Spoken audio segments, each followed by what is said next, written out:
En 2014, j'ai eu la chance de me rendre aux Olympiques de Sotchi. J'allais là-bas pour accompagner un athlète qui performait aux Olympiques. J'étais très chanceux de me retrouver sur le plus beau terrain de jeu au monde. J'étais curieux de savoir également, parce que j'étais allé mener une petite enquête là-bas, j'étais allé faire une exploration dans le but d'écrire un livre qui avait pour thème « Du rêve à la réalité ». Donc, je suis là, à Sotchi, plus beau terrain de jeu au monde pour moi, curieux de savoir comment ces hommes et ces femmes, des géants dans leur discipline, avaient fait pour faire de leur rêve une réalité olympique. Et là, je vais vous faire un petit aveu parce que l'information que j'allais chercher là-bas, ma curiosité, il y avait une raison. Et cette raison-là, c'était l'échec. Quelques années auparavant, j'avais eu une forme d'échec. J'avais eu un projet sur lequel j'avais travaillé, un grand rêve, et je n'avais pas vu la totalité, le plein potentiel de ce projet-là. Donc, je me retrouve à Sotchi à faire des entrevues avec des athlètes, avec les coachs, avec les entraîneurs. Puis j'étais curieux aussi, je posais des questions aux membres de la famille. J'étais vraiment avide d'avoir le plus d'informations possible. Mais bien souvent, ce que je leur demandais en premier, c'était « Qu'est-ce qu'un athlète a besoin pour se rendre ici aux Olympiques? C'est quoi les meilleurs atouts? » Et il y a une coach canadienne qui m'a répondu, c'était la première réponse que j'ai eue, « Un athlète a besoin de savoir composer avec l'échec, de comprendre l'échec, et de s'en servir comme un levier pour devenir meilleur, pour aller plus loin. » Et là, je peux vous dire que ça faisait une petite résonance avec moi puis mon passé.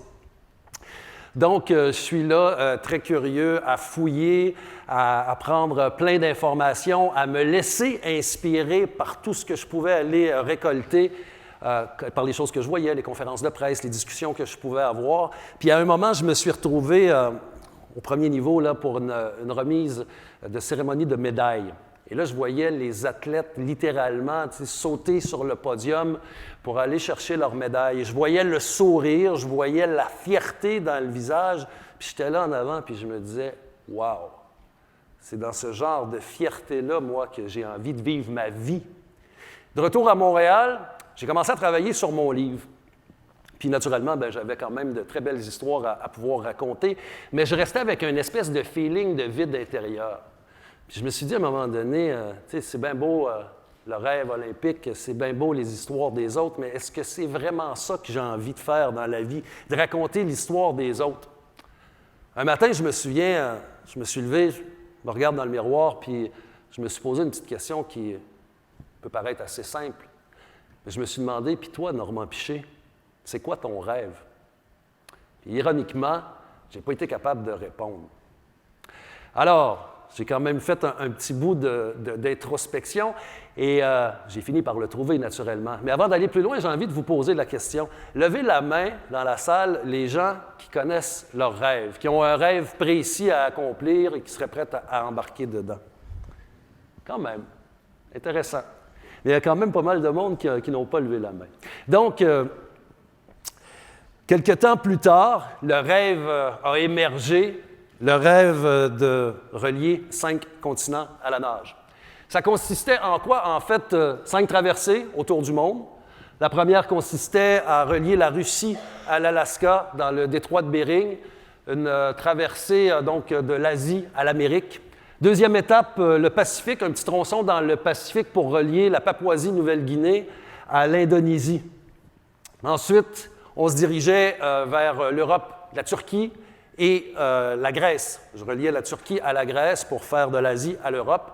Quatrième traversée de l'Espagne au Maroc dans le détroit de Gibraltar. Et finalement, de relier l'Égypte à la Jordanie dans la mer Rouge. Ça s'est passé le 24 août dernier. On a quitté Montréal, moi et l'équipe. On était 5 personnes à voyager. Et le 17 novembre, on est revenu à Montréal. J'avais gagné mon pari. Les 5 traversées avaient été réalisées et on revenait avec un rêve qui était devenu réalité. Ça peut sembler un petit peu simple comme ça, mais j'ai envie de vous ramener quelques jours avant de revenir à Montréal, le 15 novembre. On est en Jordanie. Je suis sur la terrasse de ma chambre d'hôtel. En avant de moi, il y a la mer Rouge, qui est éclairée par la lune. C'est très beau. En fait, c'est la première fois qu'on se retrouve, chacun des membres de l'équipe, à avoir chacun notre chambre, parce que pendant les 3 mois qu'on a été en expédition, presque 3 mois, on a toujours vécu ensemble dans des petites pièces, dans des petits appartements, 7 jours sur 7 ensemble, 24 heures par jour ensemble, dans la proximité. Et là, je me retrouve seul devant une espèce d'immensité.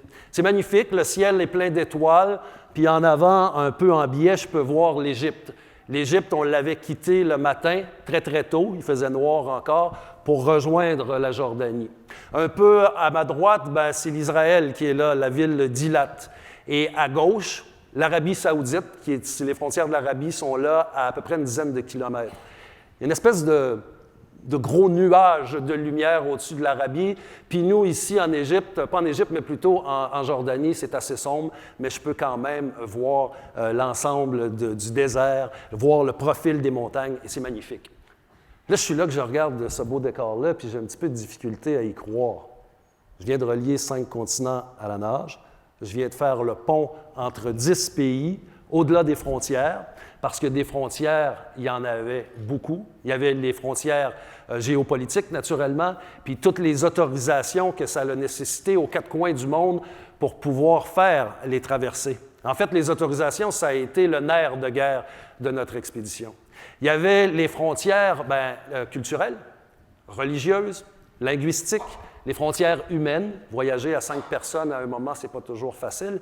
Puis au-delà de tout ça, il y avait mes propres frontières à moi, les miennes, mes limites physiques, mentales, puis mes peurs. Parce que quand j'ai trouvé mon rêve, j'ai quand même pas juste trouvé un rêve, mais j'ai également trouvé des peurs. Il y en avait plusieurs. Initialement, je me disais que, premièrement, c'était beaucoup trop gros comme projet, que ça n'avait pas de sens, que c'était totalement irréaliste, que c'était pour me coûter beaucoup trop cher. Puis j'avais peur de tous les sacrifices qui étaient que je devais devoir faire en m'engageant dans ce projet-là. Les sacrifices, ça a été moins compliqué parce que j'avais décidé de voir ça un peu comme des choix. Je me disais, ça implique des transformations dans ma vie, mais voyons ça comme des choix parce que ça pourrait aussi m'amener à vivre la plus belle expérience de ma vie. Donc, je suis là, sur ma terrasse, j'observe tout ça, je suis en train d'ingérer tout ce qui vient de se passer. Je repense à la traversée de la journée, 8 heures de nage, sans arrêt, pour relier les 2 pays. Quand c'était le temps de boire puis de manger, je devais me retourner sur le dos pour kicker parce que cette journée-là, c'était le 15 novembre, c'était le jour de la traversée et on ne pouvait pas composer avec la météo. Pourquoi? Parce que parmi les autorisations, on avait eu besoin des autorisations du ministère de la Défense de l'Égypte. C'était très, très compliqué. Et la seule journée qu'on pouvait le faire, c'était le 15 novembre. Donc, on s'était quand même embarqué dans l'aventure, mais dans une mer qui était chaotique. 8 heures de nage, à nager donc sans arrêt. À côté de moi, il y avait quelqu'un en kayak qui était là pour s'assurer de bien me diriger la direction, pour s'assurer de ma sécurité, parce que moi, naturellement, j'ai les yeux dans l'eau, puis ça prenait quelqu'un pour voir alentour des prédateurs marins, parce que ça faisait partie des dangers. Dans la mer Rouge particulièrement, il y a des requins. J'en ai vu, d'ailleurs, plusieurs. J'en ai vu une trentaine. Ils étaient petits, comme ça, gros comme ça, des bébés. Enfin, il y avait enfin un paquet d'objectifs, de défis à relever. Quand on pense au détroit de Bering, c'est des eaux glaciales, mais c'est aussi les orques qui sont là, c'est aussi des morses, des phoques. Dans le Pacifique, c'est un petit peu plus calme, le tronçon que j'ai fait, mais il y avait des méduses qui étaient assez redoutables, qui pouvaient même être mortelles. Heureusement, ça ne m'est pas arrivé.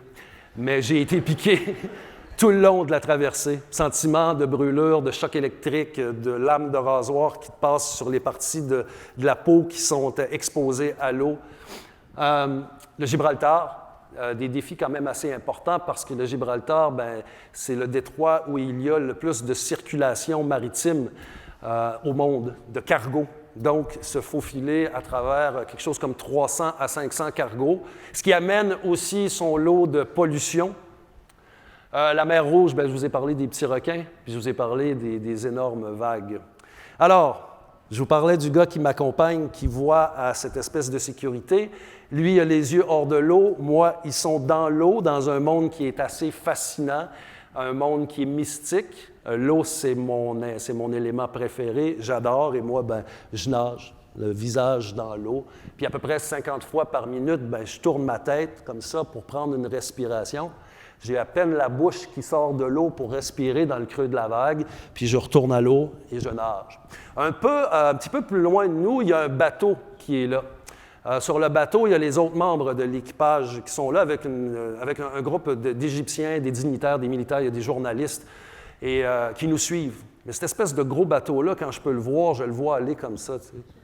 Il se promène, cette espèce de gros bateau-là, puis je me dis « Oh my God, ça brasse là-dessus », puis là, je nage, puis je me dis « Ouais, mais moi, je suis pas dessus, je suis dedans, tu sais. » Je nage. Et là, à un moment, je me tourne.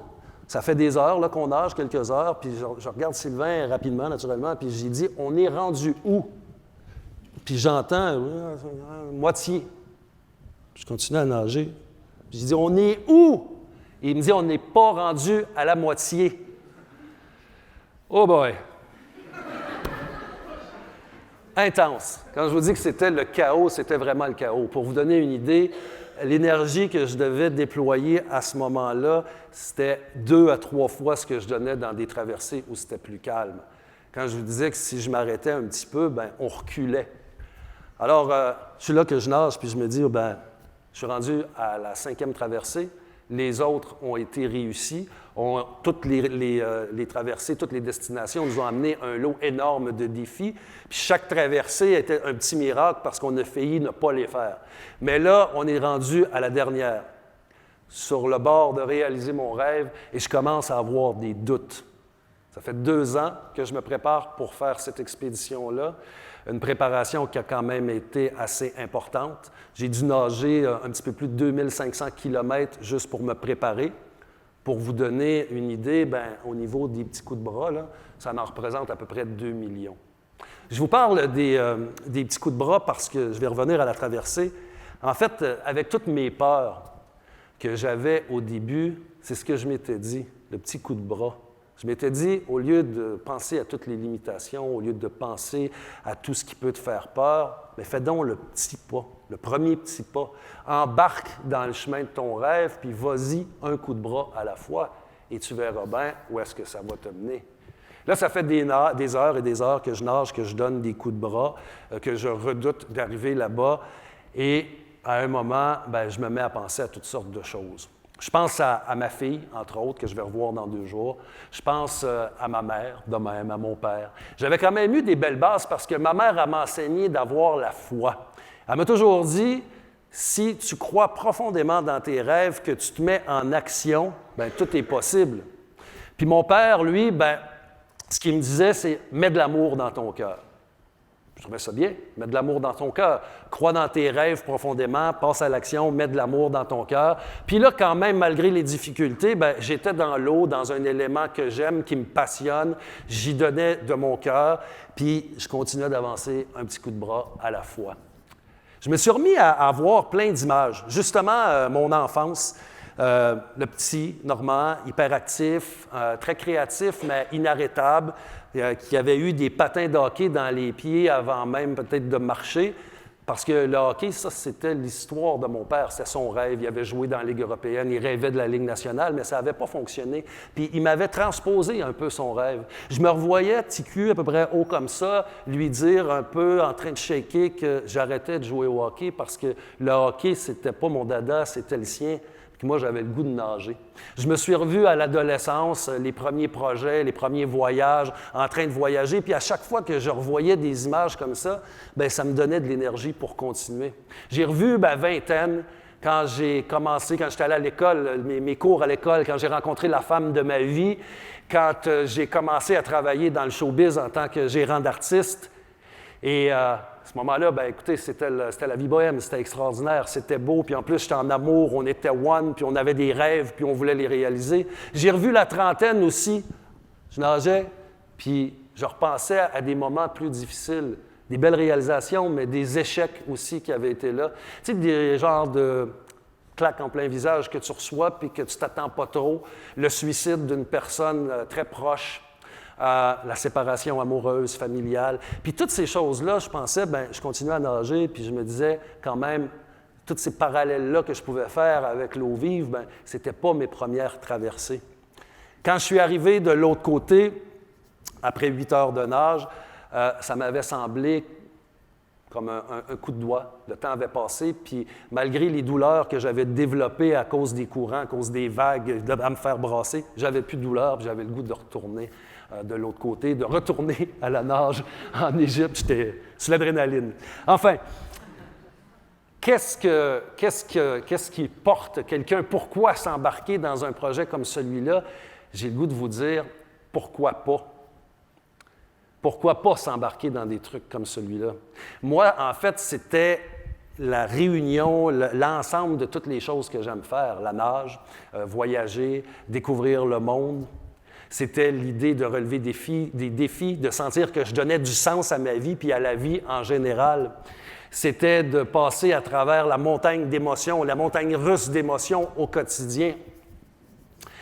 Et en fait, de me sentir en vie. Est-ce que ça a été facile, ce projet-là? Absolument pas. À tous les jours, dès le début jusqu'à la fin, il y a eu des obstacles, il y a eu des défis à relever, il y a eu des situations complexes. Mais ma petite philosophie que j'avais là-dessus, c'était tout simplement de me dire que si on a un problème, c'est parce qu'il y a une solution. Puis s'il n'y a pas de solution, bien, c'est parce qu'il n'y en a pas de problème. Puis à force de trouver des solutions, bien, c'est comme ça qu'on a réussi à faire l'expédition. Est-ce que je recommencerai? Totalement. Je repartirai tout de suite en quittant ici pour revivre une expérience comme celle-là. Parce que dès le début, dès le départ, on quittait pour l'expédition, puis j'étais déjà en train de penser à une nouvelle expédition. Parce que dans l'action, bien, ça l'amène des résultats, puis dans le rêve, ça l'amène de nouveaux rêves. Effectivement, bien, j'ai déjà la tête pleine d'idées, prête à repartir sur une nouvelle expédition, puis de me lancer à l'aventure à nouveau. Avant de terminer, j'ai envie de vous poser une petite question, bien simple en apparence, et ceux qui n'ont pas levé la main. Et vous, c'est quoi votre rêve? Et la deuxième, c'est quoi le premier petit pas que vous pouvez faire pour embarquer dans le chemin de votre rêve? Merci.